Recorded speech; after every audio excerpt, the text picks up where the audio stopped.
وعلى آله وصحبه وسلم. اللهم اشرح لي صدري ويسر لي أمري واحلل عقدة من لساني يفقه قولي. Bapak Ibu yang dimuliakan oleh Allah Subhanahu wa taala. Mungkin tadi banyak dari bapak-bapak dan ibu-ibu yang bertanya, nanti ceramahnya pakai bahasa apa? Bapak Ibu mau pakai bahasa apa hari ini? Ada yang jawab bahasa Sunda gitu. Masya Allah. Izinkan saya perkenalkan diri dulu Bapak Ibu. Saya Al-Faqir Muhammad Al-Fuli dari Mesir. Lahir besar di Mesir. Alhamdulillah di Indonesia sudah 8 tahun. Jadi kajian kita hari ini pakai bahasa Indonesia. Atau Bapak Ibu mau pakai bahasa lain? Bahasa Arab gimana mau? Adik-adik bisa bahasa Arab gak? Bisa. Taib, sini, saya tes sebentar. Mau gak? Ini. Gak apa-apa.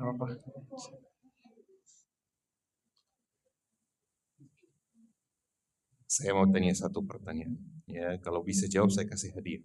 Siap? Bisa nggak perkenalkan diri pakai bahasa Arab?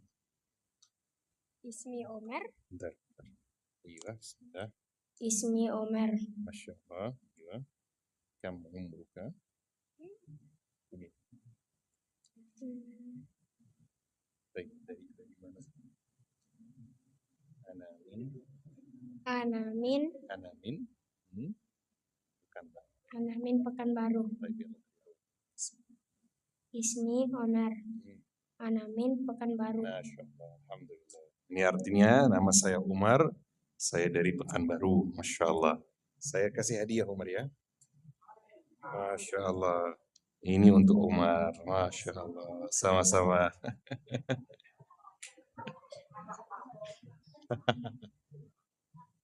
Alhamdulillah. Masya Allah.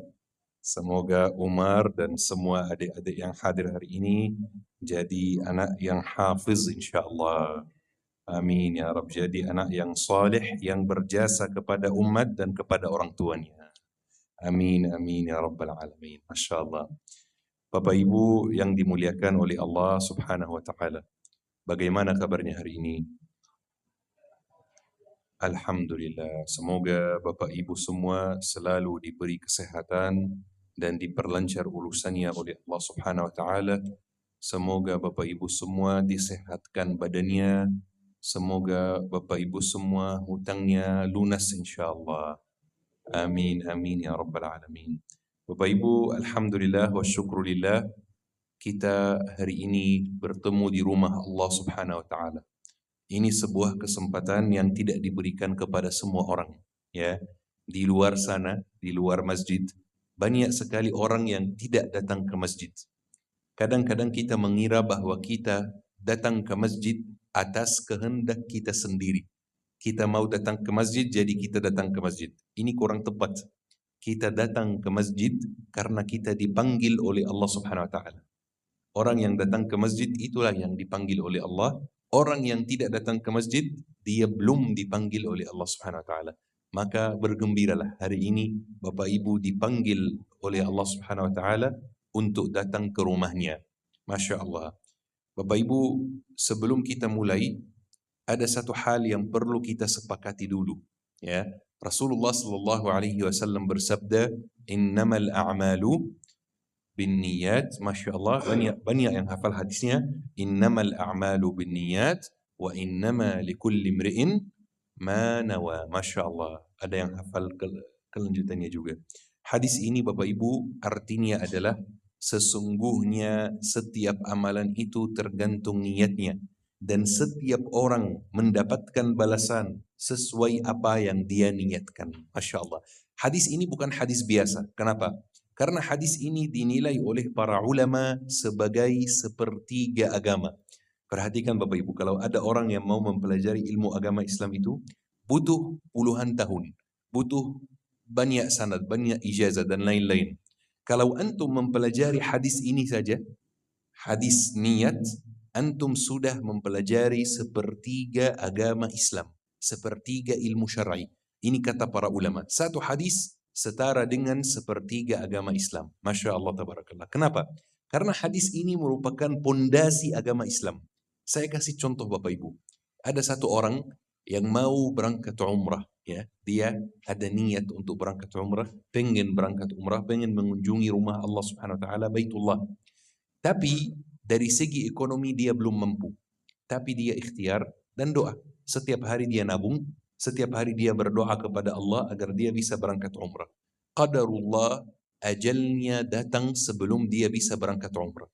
Pertanyaannya Bapak Ibu, kira-kira dia dapat pahala enggak? Pahala umrah enggak? Dapat enggak kira-kira? Dapat, betul sekali. Dapat 100% sama seperti orang yang sudah berangkat umrah. Padahal dia tidak berangkat umrah. Dia belum keluar dari Indonesia. Belum sampai Makkah. Belum tawaf, belum sa'i, belum tahallul. Taib. Ini contoh yang pertama. Contoh yang kedua, orang yang mau berangkat umrah dari segi ekonomi dia mampu. Dia langsung berangkat. Dia sudah sampai sana, sudah di Ka'bah, sudah tawaf, kelilingi Ka'bah, sudah sa'i, Safa Marwa, sudah tahallul, potong rambutnya, sudah pulang ke Indonesia. Tapi ternyata niatnya bukan umrah. Niatnya adalah pamer fasilitas mewah umrahnya. Kira-kira dia dapat pahala umrah enggak? Tidak dapat. Perhatikan Bapak Ibu. Satu orang, contoh pertama, itu belum pernah keluar dari Indonesia. Dapat pahala umrah. Dan contoh yang kedua, orang sudah berangkat dan sudah sampai Ka'bah, sudah sampai Makkah, tapi tidak dapat pahala umrah. Itu gara-gara apa ya Bapak Ibu? Gara-gara niat. Masya Allah. Niat itu bisa merubah amalan kita. Niat itu bisa merubah amalan yang kecil jadi amalan yang besar. Kita cuman infak tidak banyak uang infak kita. Atau kita salat tahajud cuma 2 rakaat saja. Atau kita baca Al-Quran cuma setengah halaman saja. Tetapi karena kita ikhlas dan niat kita benar-benar lillahi ta'ala, amalan kita yang kecil ini berubah jadi amalan yang besar sekali dan pahalanya sangat besar. Dan juga niat bisa merubah amalan yang besar jadi amalan yang kecil. Amalan yang terlihat besar bisa berubah jadi amalan yang kecil karena niatnya belum ikhlas lillahi ta'ala. Maka saya mau bertanya kepada Bapak Ibu hari ini, niatnya apa, tujuannya apa hadir di masjid hari ini? Apa kira-kira niatnya? Talabul ilmi atau talabul ilmu. Masya Allah. Mencari ilmu, mencari ridha Allah Subhanahu Wa Ta'ala. Ini adalah niat utama kita. Belajar tentang Rasulullah Sallallahu Alaihi Wasallam. Belajar tentang sirahnya.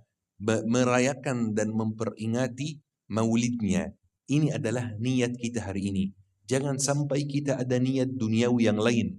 Jangan sampai ada niat kita ini enggak bersih, tercampur dengan urusan duniawi yang lain, sehingga pahala kita tidak maksimal.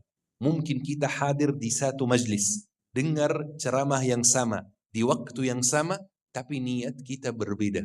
Seperti seorang suami yang membawa istrinya dan anaknya jalan-jalan. Kalau dia niatnya menafkahi keluarganya, membahagiakan keluarganya, dan menghabiskan waktu dengan keluarganya, jalan-jalannya bernilai ibadah. Tapi kalau niatnya lain, niatnya bukan ini, jalan-jalannya tidak bernilai ibadah. Seperti orang yang makan. Kalau dia niatnya supaya badannya lebih kuat, supaya bisa mencari nafkah dan bisa beribadah, maka makannya bernilai ibadah. Tapi kalau niatnya tidak, maka pahalanya dia tidak dapat juga. Apapun yang kita lakukan Bapak Ibu, bisa kita dapat pahala. Apapun yang kita lakukan, bisa bernilai ibadah. Apalagi memang aktivitas ibadah seperti hari ini, yaitu majlis ilmu, yaitu kajian. Berarti insya Allah pahalanya ekstra, pahalanya lebih. Tapi yang penting kita luruskan niat dulu. Bapak Ibu sudah luruskan niat belum? Sudah? Masya Allah, tabarakallah. Bapak Ibu, ana mau cerita sedikit sebelum kita insya Allah mulai membahas kajian kita tentang Maulid insya Allah, tentang Nabi Muhammad sallallahu alaihi wasallam. Ana beberapa bulan yang lalu, ana naik pesawat, ada jadwal di luar pulau. Kemudian pas ana di pesawat, ana tidur. Ana tertidur, kemudian ana mimpi. Mimpi ini bikin ana bahagia dan bikin ana khawatir di waktu yang sama. Satu mimpi yang sama bikin ana bahagia dan khawatir di waktu yang sama. Kenapa? Karena ana mimpi Rasulullah sallallahu alaihi wasallam. Masya Allah. Ana mimpi Rasulullah, bertemu dengan Rasulullah sallallahu alaihi wasallam di mimpi. Dan ini sesuatu yang sangat membahagiakan. Kenapa Syekh bilang ada khawatirnya juga? Biar ana cerita. Ketika ana bertemu dengan Rasulullah di mimpi, Rasulullah bertanya kepada saya satu pertanyaan yang bikin saya terdiam dan bikin saya tidak bisa menjawab di mimpi tersebut. Rasulullah SAW bertanya kepada saya, apa yang Anda lakukan untuk saudaramu di Palestina? Ini pertanyaan yang Anda dapat di mimpi dari Rasulullah SAW. Apa yang Anda lakukan untuk saudaramu di Palestina? Saya di mimpi tidak bisa menjawab. Saya diam, tidak bisa berbicara. Dan saya bangun, kemudian saya pikir-pikir. Ini dalam mimpi, ya. Gimana kalau ini sudah di dunia nyata? Gimana kalau di dunia nyata atau bukan di dunia nyata? Di hari akhir maksud saya. Gimana kalau di hari akhir saya bertemu dengan Rasulullah, kemudian Rasulullah bertanya kepada saya seperti ini. Apakah saya bisa menjawab dengan bangga? Ya Rasulullah, saya sudah membantu saudara saya di Palestina, saya sudah melakukan A, B, C, atau saya akan diam juga. Mimpi ini bikin saya khawatir Bapak Ibu. Kenapa? Karena ana sudah menyadari sejak ana dapat mimpi ini bahwa usaha kita atau apa yang kita bantu terhadap saudara kita di Palestina itu belum maksimal sama sekali. Belum maksimal. Kita alhamdulillah di sini bisa hidup dan duduk dan makan dan nyaman dengan enak. Tetapi saudara kita di Palestina benar-benar setiap hari dibantai. Setiap hari dibunuh, diserangi oleh Zionis Israel. Tahu Bapak Ibu, salah satu barang yang sangat berharga di Palestina, di Gaza itu adalah air minum. Bayangkan, air minum itu sudah seperti emas di sana. Termasuk barang yang sangat berharga. Kenapa? Karena susah untuk didapat. Tidak semua orang bisa punya air minum seperti ini. Sejak Israel mulai serangannya terhadap Gaza di 7 Oktober 2023 atau sejak perang ini mulai, tahu nggak Bapak Ibu jumlah syahid yang di Gaza itu berapa? Jumlah syahid yang di Gaza itu 60.000 orang. Bayangkan 60.000 orang itu, kalau antum mau membayangkan sebanyak apa mereka, kita di masjid ini alhamdulillah duduk di sini, kita asumsi kapasitas masjid ini 500 orang. Ya, kita asumsi saja kapasitas masjid ini 500 orang. Kita bayangkan bersama masjid ini lagi penuh, semua orang lagi duduk, tidak ada tempat yang kosong di masjid ini. Kalau kita ingin menampung 60.000 orang di sini, kita butuh 120 masjid seperti ini. Bayangkan, 120 masjid seperti ini untuk menampung 60.000 orang. Itu 60.000 orang semuanya syahid di jalan Allah Subhanahu wa taala. Kebanyakan anak-anak kecil, kebanyakan wanita, kebanyakan lansia, mayoritas mereka seperti itu. Bapak Ibu, Palestina sekarang mengalami waktu yang sangat sulit. Kenapa? Karena Palestina juga dikhianati oleh saudaranya sendiri. Ya, kita kalau diberi ujian oleh Allah Subhanahu Wa Taala, kemudian misalnya kita diberi ujian sakit, kita harus operasi di rumah sakit. Kalau kita ditemani ke rumah sakit sama keluarga kita, sama istri, sama suami, sama saudara, dan mereka mendukung, mereka support, mereka bantu, nanti sulitnya atau beratnya operasi itu berkurang. Kenapa? Karena ada yang membantu kita di sekitar kita. Tapi bagaimana jika keluarga kita membiarkan kita pergi ke rumah sakit begitu saja? Tidak ada yang bantu, tidak ada yang ikut, tidak ada yang menemani, tidak ada yang support. Gimana rasanya? Pasti rasanya double sakitnya. Pasti rasanya jauh lebih sulit. Ini yang terjadi di Palestina. Palestina itu sangat dekat dengan Mesir, sangat dekat dengan Arab Saudi, sangat dekat dengan negara-negara Arab yang lain. Tapi faktanya, kenyataannya, Palestina dibiarkan sendiri begitu saja. Palestina dibiarkan dibantai begitu saja.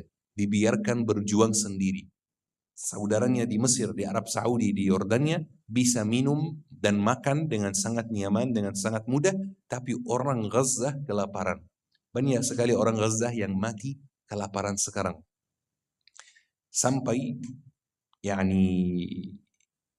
banyak orang Gaza yang mengatakan bahwa perang yang terjadi di Gaza sekarang Ini adalah perang yang paling parah sejak tahun 48. Tahun 48 ini tahun di mana Palestina dijajah. Tahun 48 terjadi perang. Dan banyak sekali perang sejak tahun 48. Ini perang yang paling parah, yaitu perang tahun 2023 ini. Makanya sebelum kita mulai Bapak Ibu, jangan sampai kita melupakan Palestina. Ya. Jangan sampai kita tidak membawa Palestina di doa-doa kita. Jangan sampai kita melupakan saudara kita di sana. Ingat hadis Rasulullah SAW. Hadis yang perlu kita pelajari dengan baik. Rasulullah SAW bersabda, "Man lam yahtam bi amri muslimin, falaysa minhum." Barang siapa yang tidak peduli terhadap urusan umat Islam, maka dia tidak termasuk umat Islam. Perhatikan Bapak Ibu hadisnya. Barang siapa yang tidak peduli terhadap urusan umat Islam, maka dia tidak termasuk umat Islam. Ternyata agar kita diakui sebagai umat Nabi Muhammad, itu tidak cukup puasa saja, tidak cukup salat saja, tidak cukup zakat saja. Perlu untuk peduli terhadap saudara muslim supaya diakui sebagai umat Islam juga. Masya Allah. Bapak Ibu, kita bahas Nabi Muhammad SAW. Suatu hari, ketika di hari kelahiran Nabi Muhammad SAW, ada orang yang kita tahu dengan nama Abu Lahab. Bapak Ibu tahu nggak Abu Lahab? Tahu ya? Abu Lahab nama yang sangat terkenal dalam sejarah Islam. Dia orang yang terkenal memusuhi Islam. Orang yang terkenal sangat membenci Islam dan sangat merugikan Nabi Muhammad dan merugikan sahabat dan merugikan agama Allah Subhanahu wa taala, agama Islam. Ketika Abu Lahab mendapatkan kabar bahwa Nabi Muhammad lahir, bahwa Sayyidah Aminah binti Wahab melahirkan Nabi Muhammad SAW, Abu Lahab merasa senang. Tiba-tiba dia dapat kabar oleh Thuwaibah. Thuwaibah itu adalah hamba sahaya Abu Lahab. Ya, dia punya hamba sahaya namanya Thuwaibah. Thuwaibah masuk ruangan Abu Lahab, kemudian memberi kabar bahwa Nabi Muhammad lahir. Abu Lahab waktu itu senang sekali sampai dia membebaskan Thuwaibah. Thuwaibah yang dulu hamba sahaya, dia bebaskan, dia jadikan orang merdeka. Dan setelah beberapa 20 tahun, 30 tahun, 40 tahun, ketika Nabi Muhammad mulai membawa dakwah Islam dan Abu Lahab mulai memusuhi Islam, Abu Lahab sudah meninggal dunia. Kemudian Ibnu Abbas mimpi Abu Lahab. Ibnu Abbas bertanya kepada Abu Lahab, "Seperti apa kondisimu sekarang?" Maka Abu Lahab menjawab, "Saya di neraka. Tetapi setiap hari Senin, azab saya diringankan oleh Allah karena saya senang dengan kelahiran Nabi Muhammad SAW dan saya membebaskan Thuwaibah di hari tersebut sebagai bentuk bahagia dan bentuk gembira saya." Perhatikan Bapak Ibu, Abu Lahab saja yang kafir, yang musyrik, yang membenci Nabi Muhammad, yang membenci Islam, yang merugikan umat Islam, karena dia senang dengan kelahiran Nabi Muhammad SAW, maka azabnya setiap hari Senin diringankan. Perhatikan bagaimana dengan kita. Bagaimana dengan kita umat Islam yang memang mencintai Nabi Muhammad SAW.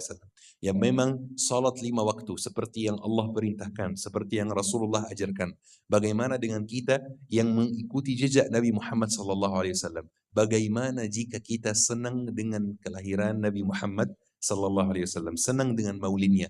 Pasti pahalanya luar biasa. Yang kafir aja, yang musyrik, karena senang sekali dengan kelahiran Nabi Muhammad dan membebaskan hamba sahayanya, azabnya diringankan.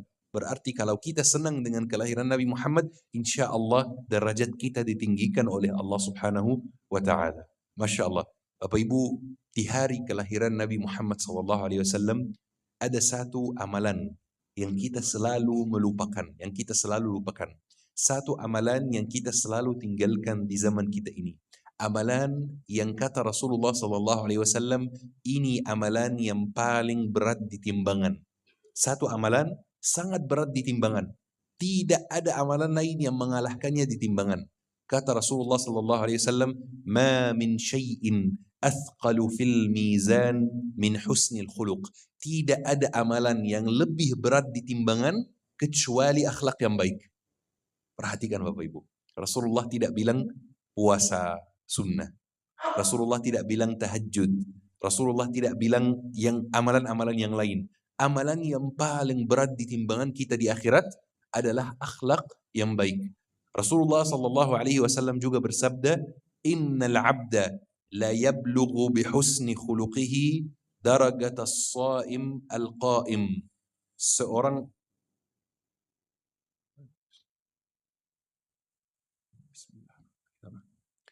kata Rasulullah SAW, seorang hamba ini bisa mencapai dengan akhlak yang baiknya derajat orang yang senantiasa puasa dan senantiasa tahajud. Coba bayangkan, hanya dengan akhlak yang baik bisa mencapai derajat orang yang selalu puasa dan selalu tahajud. Hanya dengan akhlak yang baik. Bahkan Bapak Ibu, orang yang paling dekat tempat duduknya dengan Nabi Muhammad SAW di hari akhir, tahu siapa? Bukan orang yang paling banyak puasa sunnahnya. Bukan orang yang paling banyak tahajudnya. Puasa dan tahajud itu penting sekali. Tapi dalam konteks ini kata Rasulullah SAW, "Inna aqrabakum minni majlisan yawmal qiyamah ahasinakum akhlaqan." Orang yang paling dekat tempat duduknya dengan saya di hari kiamat adalah orang yang paling baik akhlaknya di antara kalian. Kalau kita ingin dekat dengan Nabi Muhammad SAW di hari akhir, kalau kita ingin tempat duduk kita dekat, kita ingin menjadi tetangga Nabi Muhammad SAW di hari akhir, jalannya adalah perbaiki akhlak kita. Perbaiki akhlak. Akhlak sesuai akhlak Nabi Muhammad SAW. Hijrah menuju akhlak Nabi Muhammad SAW. Langkah pertama untuk memperbaiki akhlak adalah memperbaiki lisan. Lisan kita ini adalah penyebab utama akhlak kita kurang baik. Lisan kita. Rasulullah SAW bersabda, "Inna akhwafu ma akhafu alaikum hadha." Hal yang paling saya takutkan bagi kalian ini. Dan Rasulullah pegang lidahnya. Ini bagian yang paling bahaya dalam badan kita. Kenapa? Karena lidah kita ini kita bisa gunakan untuk zikir. Lidah kita ini kita bisa gunakan untuk salawat. Lidah kita ini kita bisa gunakan untuk baca Al-Quran. Dan lidah kita ini kita bisa gunakan untuk gosip. Betul? Kita bisa gunakan untuk menyakiti orang lain. Kita bisa gunakan untuk membicarakan dan membahas urusan orang lain. Kita bisa gunakan untuk membahas aib orang lain. Tergantung penggunaannya, lidah kita sama. Mau gunakan untuk zikir atau mau gunakan untuk gosip. Yang menggunakan untuk zikir beda apa? Tempatnya di akhirat dengan orang yang menggunakan lidahnya untuk gosip. Maka kata Rasulullah SAW, bagian yang paling bahaya dalam badan kita ini adalah lidah kita. Bahkan Rasulullah memberi jaminan masuk surga kepada orang yang melakukan amalan ini. Perhatikan, kalau antum mau masuk surga, perhatikan hadis Rasulullah SAW ini. Rasulullah SAW bersabda, "Idman li ma baina lihyayka wa fakhdayka admanu lakal jannah." Jamin kesucian apa yang ada di antara kedua kakimu dan apa yang ada di antara kedua rahangmu, aku jamin surga bagimu. Perhatikan pelan-pelan, kita jelaskan hadisnya pelan-pelan.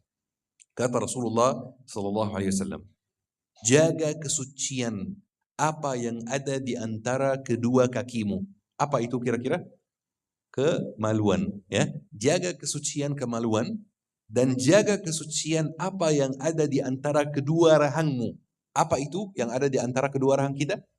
Lidah, betul. Jaga kesucian kemaluan dan jaga kesucian lidah, aku jamin surga bagimu, kata Rasulullah SAW.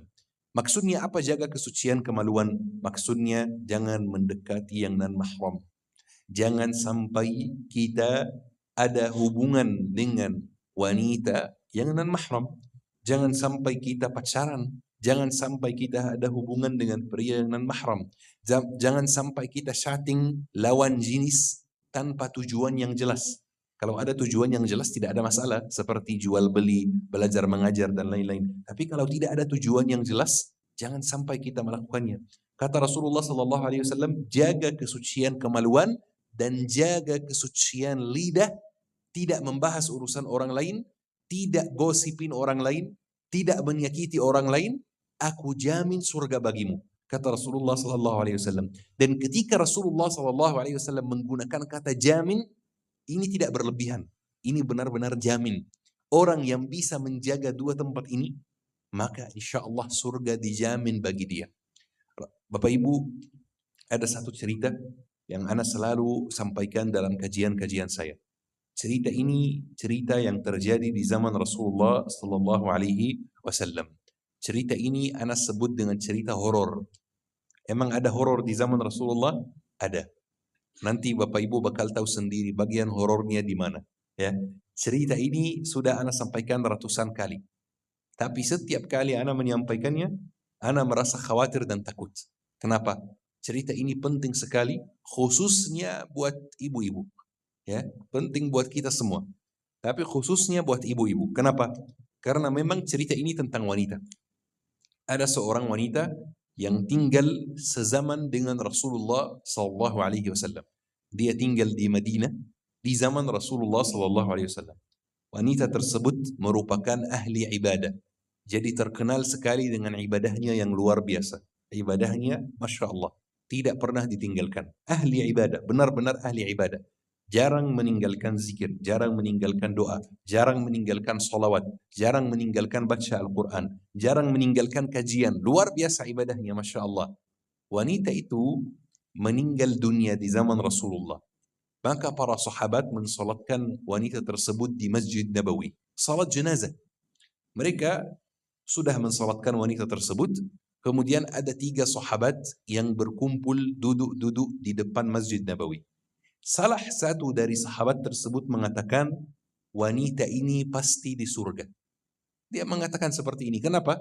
Karena apa yang dia lihat, ya wajar, ahli ibadah. Ibadahnya luar biasa, pasti masuk surga.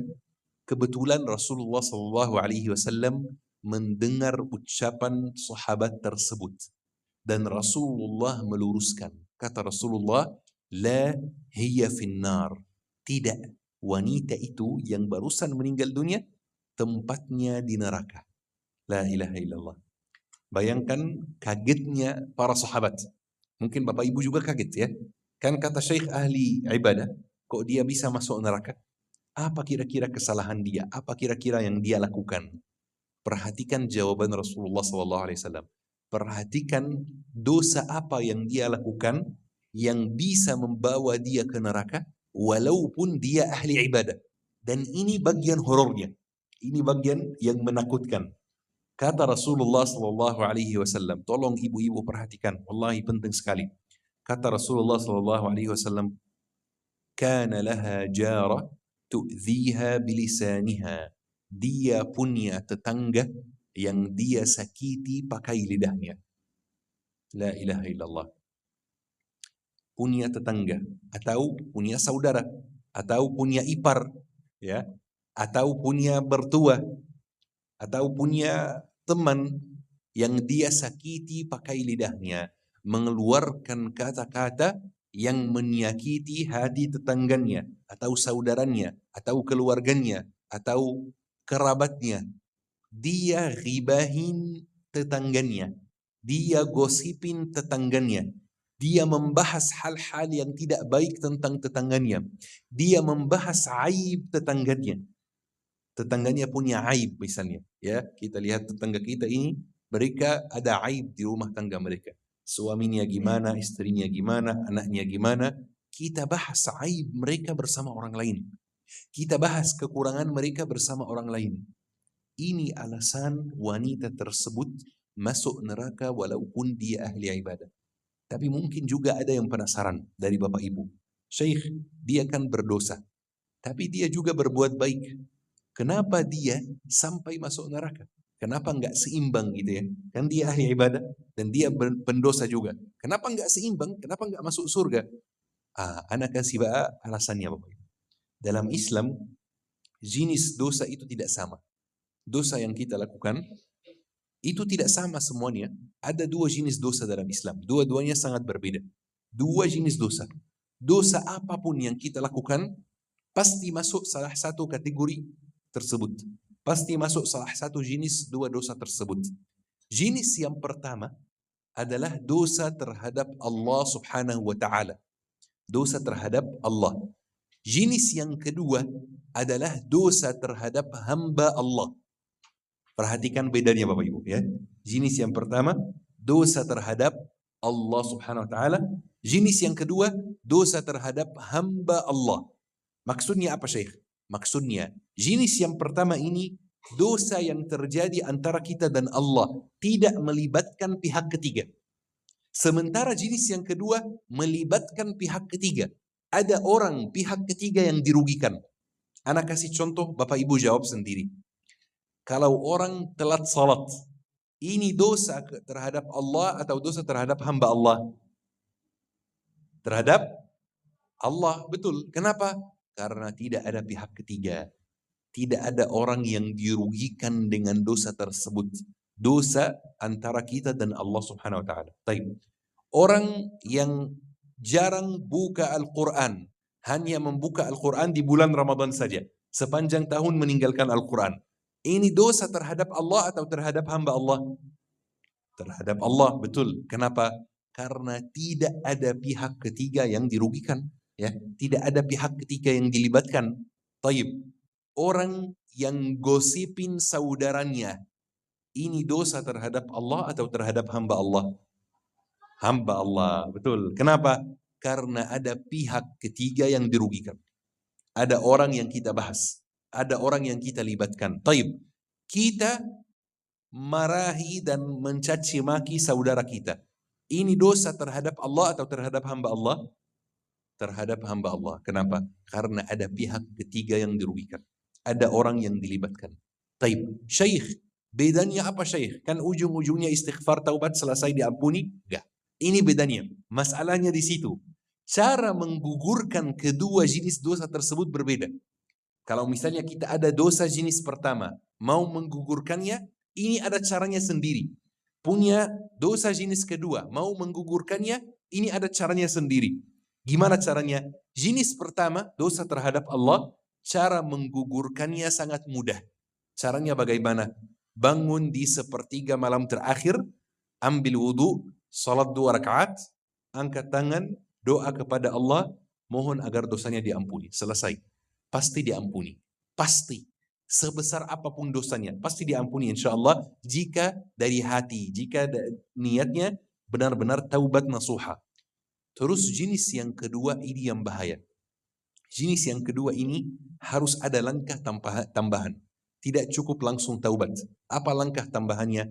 Kita harus minta maaf dulu kepada orang yang kita gosipin ini. Kita harus minta maaf dulu kepada orang yang kita rugikan itu. Kita harus minta maaf dulu kepada orang yang kita sakiti itu. Kita harus minta maaf dulu kepada orang yang kita bahas aibnya itu. Dan dia harus memaafkan kita dulu. Setelah memaafkan kita, baru kita taubat dan dosa kita insya Allah diampuni oleh Allah Subhanahu wa taala. Ini sulitnya di situ Bapak Ibu. Sulitnya di situ. Wanita yang kita bahas kisahnya itu, dia memang ahli ibadah. Tapi walaupun dia ahli ibadah, dia sering membahas kesalahan orang lain. Dia sering membahas aib orang lain. Dia sering membahas kekurangan orang lain, sering membahas dosa orang lain. Kasar lidahnya, lidahnya kasar, ya, mulutnya kasar, dia gayanya kasar, menyakiti orang lain ketika berbicara. Selama dia di dunia dia memang ahli ibadah, tapi dia tidak pernah minta maaf kepada orang yang dia gosipin. Dia tidak pernah minta maaf kepada orang yang dia sakiti. Sehingga dosanya tetap disimpan. Taib, hukumnya apa di akhirat? Hukumnya apa? Hukumnya ketika dia dihisab, orang yang dia sakiti akan datang kepada Allah, mengadukan dia kepada Allah. Dan Allah akan kasih hukuman. Apa hukumannya? Dosa wanita ini diambil sebagian dan dikirim kepada orang yang dia sakiti. Dikirim kepada orang yang dia rugikan, dikirim kepada orang yang dia caci maki, dikirim kepada orang yang dia kasari, dikirim kepada orang yang dia bahas aibnya. Jadi wanita itu memang pahalanya banyak sekali karena dia ahli ibadah. Tapi orang yang dia sakiti banyak sekali dan dia tidak pernah minta maaf. Sehingga di hari hisab Banyak nih yang datang, ya Allah, wanita ini menyakiti saya. Ya Allah, wanita ini mengganggu saya di dunia. Ya Allah, wanita ini mengambil hak saya di dunia. Ya Allah, wanita ini caci maki saya di dunia. Ya Allah, wanita ini banyak bertanya kepada saya pertanyaan yang menyinggung, pertanyaan yang menyakiti. Ya Allah, wanita ini membahas aib suami saya bersama ibu-ibu yang lain. Ya Allah, wanita ini membahas aib anak saya bersama ibu-ibu yang lain. Sampai Allah kasih hukuman. Wanita ini pahalanya diambil, dibagikan kepada orang yang dia sakiti. Sampai pahalanya habis. Tapi masalahnya, pahalanya sudah habis dan orang yang dia sakiti belum habis. Gimana hukumannya? Dosa orang yang dia sakiti diambil dan dikirim kepadanya. La ilaha illallah. Jadi walaupun dia ahli ibadah, tidak seimbang, khalas. Pahalanya habis, tapi dosanya masih banyak sekali. Dosanya bertambah, sampai dia masuk neraka. Saya mau bertanya kepada Bapak Ibu. Dan ini pertanyaan yang kita perlu jawab dengan jujur. Kita perlu jawab dari hati. Benar Bapak Ibu. Setiap orang dari kita yang hadir di masjid hari ini, tolong jawab pertanyaan ini dari hati. Kira-kira kalau kita di posisi wanita tersebut di hari hisab, bakal ada enggak orang yang mengadukan kita kepada Allah Subhanahu wa taala? Ada pasti. Kalau saya pertama kali jawab, ya ada pasti. Pasti ada. Pasti ada. Orang yang mengadukan kita. Misalnya, orang yang datang mengadukan, ya Allah, Muhammad Al-Fuli ini menzalimi saya di dunia. Muhammad Al-Fuli ini ribahin saya di dunia. Muhammad Al-Fuli ini kalau di sosmed suka ribahin saya, suka gosipin saya, suka ganggu saya, suka menyakiti hati saya. Ini bahaya sekali Bapak Ibu. Kenapa? Karena ini memberi potensi pahala kita diambil oleh orang lain. Bayangkan Bapak Ibu, susah-susah datang ke masjid. Susah-susah puasa Senin Kamis. Susah-susah tahajud. Susah-susah bangun, datang salat subuh di masjid. Pahala dikumpulkan dengan sangat sulit, tidak mudah. Kumpulkan pahala itu tidak mudah sama sekali. Kita perlu melawan hawa nafsu, perlu meluangkan waktu dan lain-lain. Bayangkan pahala kita ini kita kumpulkan dengan sangat sulit. Pahala kita datang diambil begitu saja oleh suami. Kenapa? Karena ibu pernah gibahin suami. Pahala kita diambil oleh istri. Kenapa? Karena bapak pernah gibahin istri. Pahala ibu diambil oleh ipar. Karena ibu pernah gibahin ipar. Pahala bapak diambil oleh mertua. Karena bapak pernah gibahin mertua. Pahala ibu diambil oleh tetangga. Karena ibu pernah gibahin tetangga. Pernah gosipin tetangga. La ilaha illallah. Ini yang bahaya. Ini bahayanya di situ. Potensinya itu pahala kita diambil oleh orang lain. Terus solusinya apa Syekh? Solusinya satu. Ini solusi paling utama. Tidak ada solusi lain. Minta maaf kepada orang yang kita gosipin. Syekh, berat sekali minta maaf. Berat sekali Syekh minta maaf. Kalau tidak bisa minta maaf, Bapak Ibu, secara langsung tidak bisa ketemu orang yang minta maaf lewat WA. Gak ada masalah. Boleh, sangat boleh. Tidak ada masalah sama sekali. Minta maaf di online. Kita minta maaf kepada dia dan kita menyampaikan kepada dia. Wahai fulan, saya minta maaf jika ada kata-kata salah yang keluar dari mulut saya. Tidak perlu spesifik Bapak Ibu. Yani jangan sampai kita pergi ke dia mengatakan kepada dia, wahai fulan, bulan lalu saya caci maki kamu. Jangan. Nanti dia nambah marah gitu ya. Nanti dia nggak bisa maafin kami. Nanti dia nggak bisa maafin kita. Ya. Maka minta maaf yang umum saja. Wahai fulan, saya minta maaf jika ada kata-kata salah yang keluar dari mulut saya. Saya minta maaf jika ada kata-kata yang tidak berkenan di hati. Cukup itu saja. Kalau dia memaafkan, alhamdulillah selesai. Saran saya Bapak Ibu, mulai dengan orang yang terdekat dulu. Kenapa? Karena faktanya kita lebih sering menyakiti orang yang terdekat dibanding orang yang jauh. Mulai dengan suami, minta maaf kepada suami. Mulai dengan istri, minta maaf kepada istri. Mulai dengan anak, minta maaf kepada anak. Emang boleh minta maaf kepada anak? Boleh. Karena kita sering gibahin anak kita Bapak Ibu. Secara tidak sengaja. Gimana sering gibahin anak kita? Kita kumpul sama teman nih. Kumpul sama tetangga. Kita curhat sama dia, ngeluh sama dia ya. Anak saya nakal sekali. Ini ghibah, ini gosip, ini nggak boleh. Walaupun sama anak kita sendiri. Anak saya nakal sekali. Anak saya tidak nurut. Anak saya ketahuan kemarin rokok. Anak saya ketahuan kemarin pacaran. Ini aib anakmu, jangan disebarkan. Ini gosip, tidak boleh disebarkan. Maka kalau kita pernah seperti ini sama anak kita, kita wajib minta maaf kepada anak kita. Walaupun kita orang tua, tetap wajib minta maaf kepada anak kita. Maka saran saya, mulai dengan orang terdekat. Mulai dengan orang terdekat dulu. Minta maaf kepada suami, minta maaf kepada istri, minta maaf kepada anak, minta maaf kepada mertua, minta maaf kepada ipar, minta maaf kepada orang tua, minta maaf kepada tetangga. Bapak Ibu, wallahi hadiah terbaik yang kita bisa berikan kepada Nabi Muhammad SAW di hari kelahirannya adalah meniru akhlaknya. Ini hadiah terbaik. Kalau kita benar-benar mencintai Nabi Muhammad SAW, hadiah terbaik yang kita bisa berikan kepada beliau adalah meniru akhlaknya. Kita mengikuti akhlaknya. Nabi Muhammad SAW kalau melihat orang lagi gosip, ada dua langkah yang Nabi Muhammad lakukan. Salah satu dua langkah ini. Dua hal yang Nabi Muhammad lakukan. Yang pertama, Nabi Muhammad melindungi dan membela orang yang lagi digosipin. Misalnya kita lagi gosipin si A. Jadi saya bilang si A itu uangnya haram semuanya. Dia itu pencuri, dia itu. Gak bagus dia itu. Jadi kalau Nabi Muhammad dengar kata ini, Nabi Muhammad bilain si A. Ya. Tapi bagaimana kalau si A memang pencuri, Syekh? Apakah harus dibelain? Enggak. Ini langkah kedua, Pak. Kita meninggalkan majlis tersebut. Kita meninggalkan tempat tersebut.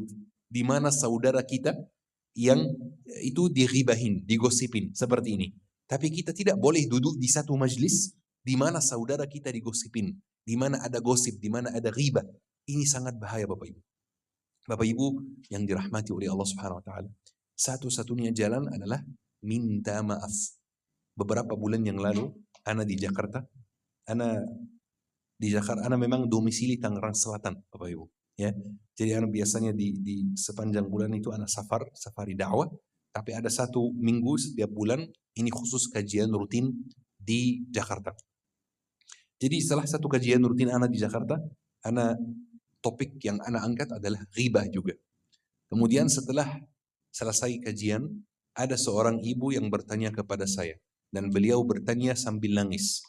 Setelah beliau tenang, saya tanya kepada beliau, ada apa? Kata beliau, Syekh, saya dengar nasihat Syekh dan saya mau minta maaf kepada semua orang yang saya ghibahin, yang saya gosipin. Dulu Syekh, saya sering menyakiti ibu saya. Saya sering bikin ibu saya menangis. Saya sering mengeluarkan kata-kata yang menyakiti hati ibu saya. Saya kalau kumpul sama teman-teman saya dulu, saya suka gibahin ibu saya. Saya cerita sama mereka, ibu saya begini, ibu saya begitu. Ibu saya marah-marah, ibu saya begini. Saya sering bikin ibu saya menangis. Saya mau minta maaf kepada ibu saya, Syekh. Tapi masalahnya satu. Masalahnya apa? Ibu saya sudah meninggal dunia.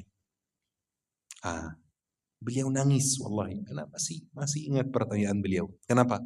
Beliau kira-kira, ini Bapak Ibu jawab sendiri. Beliau kira-kira nangis karena sedih atau karena menyesal? Betul sekali, betul. Nangis karena menyesal, bukan karena sedih. Kenapa? Karena nangis sedih itu beda dengan nangis menyesal. Antum bisa bedakan. Kalau antum lihat orang nangis, antum bisa bedakan. Ini sedih atau menyesal. Kalau nangis sedih itu lebih ringan. Kenapa? Karena rasa sedih itu bisa hilang. Bisa hilang. Nggak ada rasa sedih yang tetap selamanya. Nggak ada. Tapi mungkin butuh waktu lebih lama. Misalnya luka kita lebih dalam, mungkin butuh waktu lebih lama agar rasa sedih hilang. Tapi pasti hilang. Cuman rasa menyesal belum tentu hilang. Rasa menyesal bisa menemani sampai kuburan. Kalau kita nggak melepaskan rasa menyesal tersebut. Taib. Bapak Ibu, jangan sampai kita di posisi wanita tersebut. Kita tunda-tunda minta maaf. Kita agak gengsi untuk minta maaf. Kita agak sombong sedikit, takabur sedikit untuk minta maaf. Sampai orang yang kita gosipin itu meninggal dunia. Dan khalas, yani kita tidak tahu harus apa yang kita lakukan. Atau sampai ajal kita datang, kita tidak sempat minta maaf. Taib. Mungkin ada yang bertanya, Syekh, kalau saya sekarang di posisi ibu tersebut, saya ingat dulu saya pernah marah kepada orang tua sudah meninggal dunia.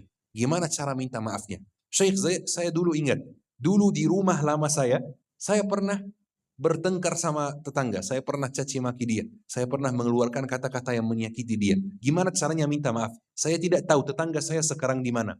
Syekh, dulu pas saya kuliah, pas saya sekolah, saya pernah bully teman saya. Dan saya tidak tahu dia di mana sekarang. Bagaimana caranya minta maaf? Kalau seperti ini masih ada jalannya, alhamdulillah, masih ada jalan keluarnya. Tapi kalau orangnya masih hidup dan kita tahu dia di mana, harus minta maaf. Kalau orangnya sudah meninggal dunia atau kita tidak tahu dia di mana, ada jalan keluar lain. Ya, alhamdulillah kita diberikan jalan keluar. Apa jalan keluarnya? Jalan keluarnya dua. Dua langkah yang perlu kita lakukan. Minta maaf kepada orang yang sudah meninggal dunia dengan dua langkah tersebut. Langkah yang pertama, doakan dia. Doakan kebaikan buat dia. Misalnya dia sudah meninggal dunia, kita doakan kebaikan buat dia. Pakai bahasa kita sendiri. Misalnya, semoga orangnya dapat tempat terbaik di sisi Allah, semoga dia dapat surga Al-Firdaus, semoga dia menjadi tetangga Nabi Muhammad di dunia, semoga dia diberi minuman oleh Nabi Muhammad di dunia. Doa baik apapun yang kita bisa curahkan kepada Allah Subhanahu wa taala. Ini langkah yang pertama. Langkah yang kedua, dan ini penting sekali, sedekah jariah atas nama dia. Syekh, sedekah jariah itu apa? Emang sama, beda nggak dengan sedekah biasa? Sedekah biasa dan sedekah jariah sangat berbeda Bapak Ibu. Di konteks kita ini, di pembahasan kita ini, harus sedekah jariah. Tapi bedanya apa? Sedekah biasa ini ibarat kita habis kajian, Bapak Ibu keluar dari masjid, menuju rumah, ketemu orang yang kurang mampu di jalan. Kemudian Bapak Ibu kasih uang 50.000 kepada dia. Selama dia pakai 50.000 ini, uang yang Bapak Ibu kasih, pahala Bapak Ibu mengalir. Tapi kalau 50.000 ini sudah habis, pahala habis juga. Beda sama sedekah jariah. Sedekah jariah itu ibarat Bapak keluar dari masjid, keluar jalan menuju rumah, ternyata ada pembangunan rumah tahfiz. Dan mereka ada donasi misalnya atau ada apa. Kita bantu, kita sedekah jariah. Maka selama rumah tahfiz ini bekerja, beroperasi sampai hari kiamat insya Allah, pahala kita tetap mengalir. Walaupun kita sudah meninggal dunia. Seperti pembangunan masjid, pembangunan rumah tahfiz, pembangunan pesantren, penyaluran mushaf, penyaluran, itu semuanya termasuk sedekah jariah. Jadi kalau kita ingin minta maaf kepada orang yang kita sakiti dan dia sudah meninggal dunia, langkahnya dua. Yang pertama adalah mendoakan dia, yang kedua adalah sedekah jariah atas nama dia. Rasulullah sallallahu alaihi wasallam bersabda, "Idza mata ibni Adam inqata 'amaluhu illa min thalath." Jika anak Adam meninggal dunia, amalannya terputus kecuali 3 hal. Yang pertama, waladun salihun yad'u la, sadaqatun jariyah, ilmun yuntafa'u bih. Tiga hal, tidak sesuai urutan saya sebutkannya. Yang pertama, ilmu yang bermanfaat. Yang kedua, orang soleh yang mendoakannya, tidak harus anaknya sendiri. Orang soleh secara umum. Yang ketiga, sadaqatun jariyah, sedekah yang jariyah. Masya Allah. Jadi kita minta maaf dalam bentuk amalan, doa, dan sedekah yang jariyah. Bapak Ibu yang dirahmati oleh Allah Subhanahu wa Ta'ala, semoga pertemuan kita hari ini menjadi saksi baik buat kita insya Allah. Semoga sebagaimana kita dikumpulkan di bumi Allah Subhanahu wa Ta'ala, kita dikumpulkan di surganya Allah Subhanahu wa Ta'ala. Amin, amin, ya Rabbal Alamin. Bapak Ibu, pesan terakhir yang Ana mau sampaikan sebelum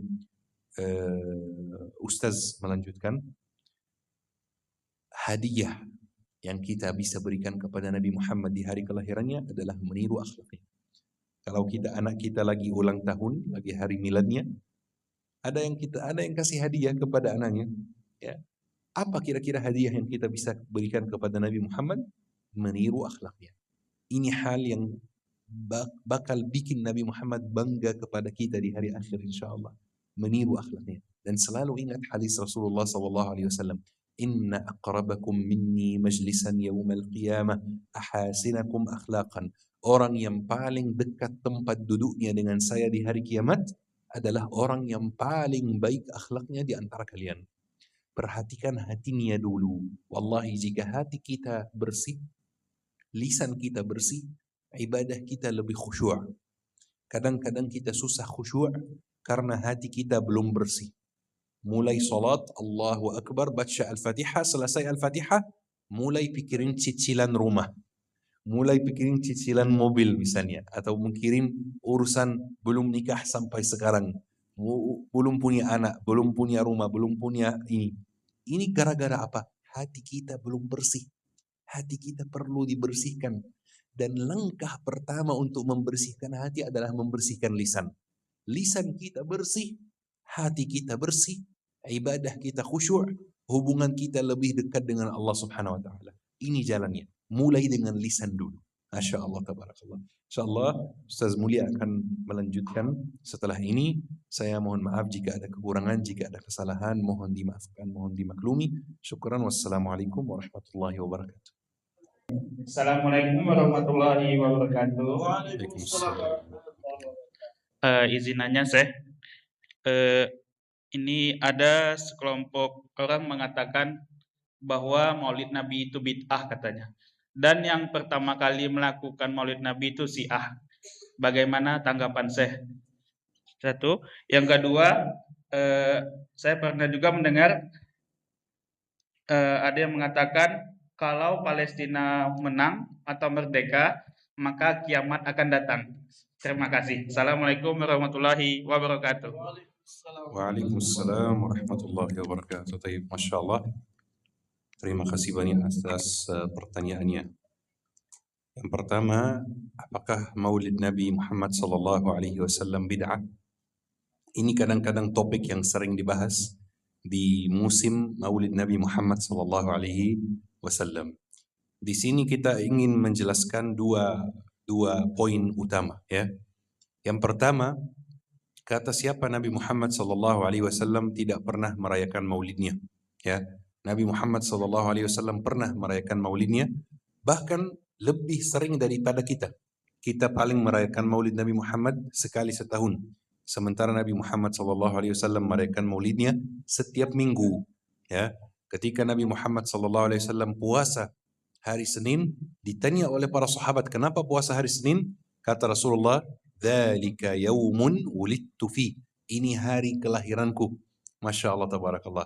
Ini poin yang pertama. Nabi Muhammad sendiri pernah merayakan maulidnya, ya. Jadi ini sesuatu yang pernah dilakukan oleh Nabi Muhammad SAW. Yang kedua, andai saja kita anggap saja Nabi Muhammad tidak pernah merayakan maulid. Kita asumsi ya seperti ini. Apakah itu berarti kita tidak boleh merayakan maulid? Ya, dalam Islam ada yang namanya bid'ah hasanah dan ada yang namanya bid'ah sayyi'ah. Bid'ah baik dan bid'ah buruk. Di zaman Nabi Muhammad SAW, contohnya salat tarawih. Salat tarawih itu di zaman Nabi Muhammad dilakukan sendiri-sendiri. Jarang sekali di zaman Nabi Muhammad dilakukan secara berjamaah, salat tarawih. Sementara di zaman kita lebih sering salat tarawihnya berjamaah. Di zaman Umar bin Khattab lebih sering berjamaah. Ketika Umar bin Khattab keluar ke masjid, kemudian lihat orang-orang salat tarawih berjamaah, kata Umar bin Khattab, ni'mal bid'atu hadhihi. Ini adalah sebaik-baik bid'ah. Kata Umar bin Khattab. Kenapa? Karena memang di salat tarawih dulu di zaman Rasulullah tidak dilakukan berjamaah. Kalaupun Nabi Muhammad tidak pernah merayakan maulidnya, dan kalaupun ini bid'ah, maka ini bid'ah baik, ya. Jadi kita jelaskan dalam dua poin. Poin yang pertama, memang Nabi Muhammad pernah merayakan maulidnya. Jadi ini bukan bid'ah. Kalaupun mau dianggap sebagai bid'ah, silahkan. Tapi ini bid'ah baik. Bid'ah yang boleh dilaksanakan. Untuk pertanyaan yang kedua, yaitu jika Palestina merdeka akan kiamat. Jadi sebenarnya ini perlu penjelasan yang lebih detail. Memang hari kiamat itu sudah dekat, teman-teman. Ya, hari kiamat itu memang sudah sangat dekat. Rasulullah SAW bersabda, "U'dud sittan baina yaday sa'ah." Hitunglah 6 perkara menjelang hari kiamat. Perkara pertama adalah mauti, kematianku. Jadi dengan kematian Nabi Muhammad SAW, ini tandanya kiamat sudah dekat. Jadi kiamat memang sudah dekat. Terlepas dari Palestina merdeka atau tidak merdeka, merdeka hari ini atau merdeka besok, atau merdeka 10 tahun lagi atau 100 tahun lagi, kiamat memang sudah dekat. Dan kita sebenarnya sebagai umat Islam diperintahkan oleh Allah Subhanahu wa taala untuk mendukung orang yang terzolimi. Jangan dipikirkan dulu gitu ya, kiamat terjadi setelah Palestina, itu tidak perlu dipikirkan. Yang kita perlu pikirkan apa? Orang terzolimi kita dukung, siapapun dia, walaupun dia non-muslim. Kita umat Islam, konsep kita adalah keadilan. Satu konsep utama dalam Islam adalah keadilan. Kita bertanggung jawab sebagai umat Islam untuk menegakkan keadilan.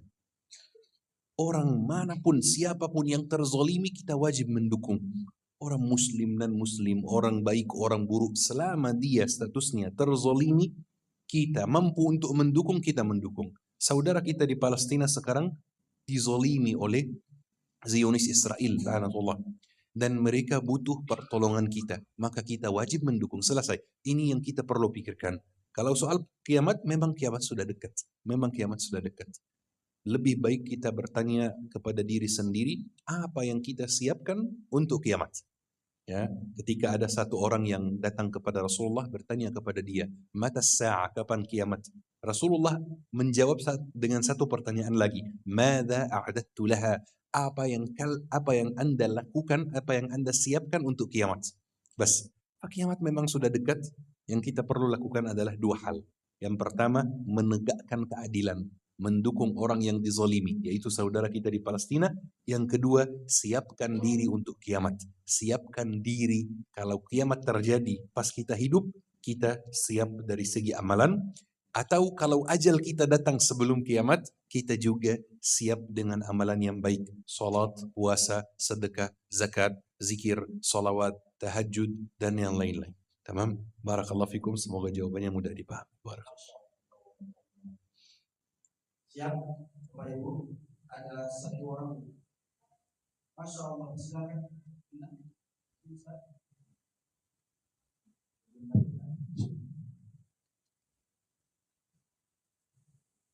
Assalamualaikum warahmatullahi wabarakatuh. Waalaikumsalam warahmatullahi wabarakatuh. Terima kasih atas waktu yang diberikan. Izin bertanya yang saya, mana yang lebih afdal, sedekah jariyah atau sedekah ke rakyat Palestina ini? Demikian, terima kasih nanti atas jawabannya. Wassalamualaikum warahmatullahi wabarakatuh. Waalaikumsalam warahmatullahi wabarakatuh. Bismillah, Masya Allah, pertanyaan yang sangat bagus. Mana yang lebih afdal, sedekah jariyah atau sedekah kepada rakyat Palestina? Sebenarnya, sedekah jariyah itu adalah status sedekah. Cara untuk sedekah, jenis sedekah. Sedekah yang mengalir. Sedekah yang paling afdal di zaman kita ini menurut ana adalah sedekah jariyah untuk rakyat Palestina. Yani dapat dua-duanya. Dapat kita membantu rakyat Palestina dan di waktu yang sama dapat sedekah jariyah. Contoh misalnya tadi Ustaz Ferry dari Muslim Madani Bersatu tadi membahas soal tenda, ya. Tenda ini termasuk sedekah jariyah juga. Kenapa? Karena tenda ini bakal dipakai bertahun-tahun. Bisa dipakai bahkan puluhan tahun. Sampai Palestina merdeka, sampai rumah-rumah yang dihancurkan itu dibangun lagi. Sampai itu terjadi, orang Palestina masih hidup di dalam tenda. Jadi tenda ini termasuk sedekah jariyah juga. Kenapa? Karena mengalir, tidak habis. Tendanya hari ini dipakai oleh keluarga A. Besok dipakai oleh keluarga B. Lusa dipakai oleh keluarga A juga. Jadi ini termasuk juga sedekah jariyah. Pertanyaannya, mana yang lebih afdal, sedekah jariyah atau sedekah kepada rakyat Palestina? Lebih afdal dapat dua-duanya. Sedekah jariyah dan untuk rakyat Palestina melalui tenda, program tenda, melalui penyaluran pakaian untuk rakyat Palestina, melalui hal-hal lain yang tidak bisa habis, yang bisa dipakai secara terus menerus. Ini insya Allah semuanya masuk kategori sedekah jariyah dan semuanya pahalanya sangat besar di sisi Allah Subhanahu wa taala. Tamam, barakallahu fikum. Syukran. Ada lagi yang ingin bertanya? Satu orang lagi. Masya Allah. Ini Bapak Ibu mohon izin, mohon maaf. Setelah ini adalah pertanyaan yang terakhir. Sama-sama langsung jawab pada kita. Kemudian nanti saya langsung kita tutup dengan doa. Nama insyaallah. Assalamualaikum warahmatullahi wabarakatuh. Waalaikumsalam warahmatullahi wabarakatuh. Ini yang saya tanyakan sama Aceh, yang ini bukan politik ya, Bu. Itu Cina itu kenapa dibiarkan satu negara itu ya yang berjuang? Apa itu negara Arab itu banyak Islam pun? Kenapa dia lepaskan Islam itu tidak mau membantu Cina sehingga mati itu tidak sedikit, tidak beribuan. Jadi yang saya tanyakan, Ustaz mungkin Ustaz tahu, kenapa Muslim di dunia ini Ustaz Arab ada di daerah Arab tidak mau membantu apa penyebabnya? Waalaikumsalam warahmatullahi wabarakatuh. Tamam, syukran atas pertanyaannya. Pertanyaan beliau, kenapa negara Arab itu terkesan tidak mau membantu Palestina? Kenapa mereka membiarkan Palestina berjuang sendiri, mati begitu saja, tidak ditolong, tidak dibantu? Dan ini insya Allah jawabannya sederhana. Dan jawabannya bukan dari saya, jawabannya dari Rasulullah SAW. Rasulullah sudah menyampaikan kepada kita bahwa di akhir zaman jumlah umat Islam itu akan banyak sekali. Banyak sekali. Kita hari ini banyak enggak Bapak Ibu? Banyak sekali, betul? Mana yang lebih banyak, kita atau Yahudi? Kita jauh lebih banyak dari Yahudi. Tapi kata Rasulullah, walaupun kita banyak, di dalam diri kita ada sebuah penyakit yang bikin musuh kita yang jumlahnya sedikit mengalahkan kita. Apa penyakit ini? Penyakit ini namanya penyakit wahan. Maka sahabat bertanya kepada Rasulullah, apa itu penyakit wahan? Rasulullah menjawab, hubbud dunya wa karahiyatul maut. Mencintai dunia dan membenci kematian. Dan ini adalah penyakit yang ada dalam diri umat Islam di seluruh dunia dan khususnya negara Arab. Jadi negara Arab lebih dalam soal ini, penyakit wahan itu. Mencintai dunia dan takut kematian. Terlalu mencintai dunia, terlalu mencintai jabatannya, terlalu mencintai posisinya, terlalu mencintai rezimnya, terlalu mencintai keadaan damai yang dia ciptakan di sekitarnya. Ya, jadi sehingga dia tidak mau membantu saudaranya karena tidak mau terlibat perang. Kenapa? Takut mati, takut kematian, takut kerugian, dan lain-lain. Padahal kalau dipikir-pikir dengan logika, Israel itu tujuannya bukan hanya Palestina. Bapak Ibu, ini penting sekali kita perhatikan. Israel itu tujuannya bukan hanya Palestina. Israel itu punya sebuah rencana yang namanya Israel Raya. Mungkin Bapak Ibu pernah dengar, The Greater Israel namanya, Israel Raya. Israel Raya ini sebuah negara yang mereka mau dirikan, yang di dalamnya ada 7 negara Arab. Mereka ingin menguasai 7 negara Arab selain Palestina, atau termasuk Palestina. Mereka ingin menguasai Palestina, Yordania, Mesir, Suriah, Lebanon, Irak, dan yang ketujuh ini yang mengejutkan. Apa? Madinah. Al-Madinah Al-Munawwarah, Arab Saudi. Bayangkan, mereka ingin menguasai Madinah. Kenapa? Karena menurut mereka, nenek moyangnya pernah tinggal di Madinah. Takutnya nanti tiba-tiba mereka klaim, nenek moyang kami pernah tinggal di Nusantara. Nanti mereka datang ke Indonesia, ya kenapa? Ya Yahudi seperti itu, Zionis seperti itu, ya. Kalau dipikir-pikir negara Arab tidak mau membantu Palestina supaya merasa aman, sebenarnya mereka tidak aman. Israel akan mau habisi Palestina, kemudian lanjut ke negara Arab yang lain. Cuman mereka ya mencintai dunia dan takut mati. Padahal Muslim yang sebenarnya itu, Muslim yang benar yang lurus itu, kalau di kondisi seperti ini, dia tidak begitu mencintai dunia. Ya mati, syahid, tidak ada masalah. Dan tidak begitu membenci kematian di jalan Allah Subhanahu wa ta'ala. Bas, ini jawabannya. Dan kesimpulan terakhir, dan ini sebuah keyakinan yang ana yakini, yang ana rasakan dari hati saya, kejayaan umat Islam di akhir zaman bukan lagi dari negara Arab. Khalas. Kejayaan umat Islam di akhir zaman dari negara Muslim yang non-Arab. Seperti siapa?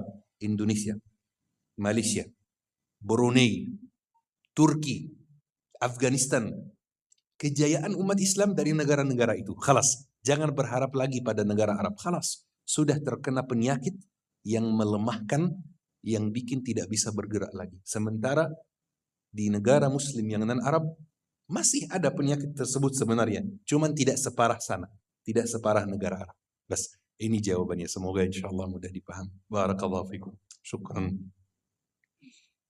Tamam, bismillahirrahmanirrahim. Kita tutup dengan doa, semoga doa kita dikabulkan oleh Allah Subhanahu wa taala. Amin. Alhamdulillah wassalatu wassalamu ala Rasulillah.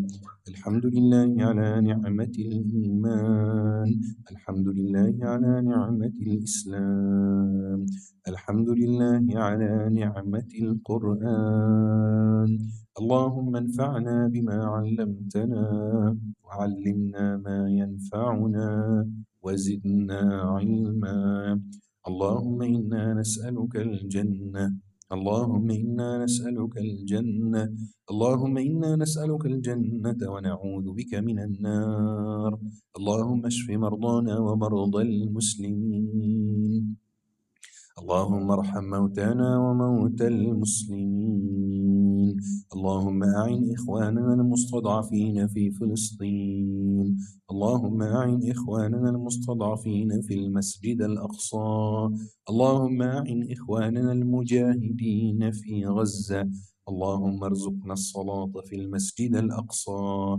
اللهم ارزقنا قراءة القرآن في المسجد الأقصى.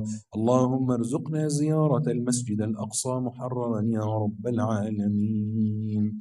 لا إله إلا أنت سبحانك إني كنت من الظالمين. سبحان ربك رب العزة عما يصفون وسلام على المرسلين والحمد لله رب العالمين. آمين. آمين.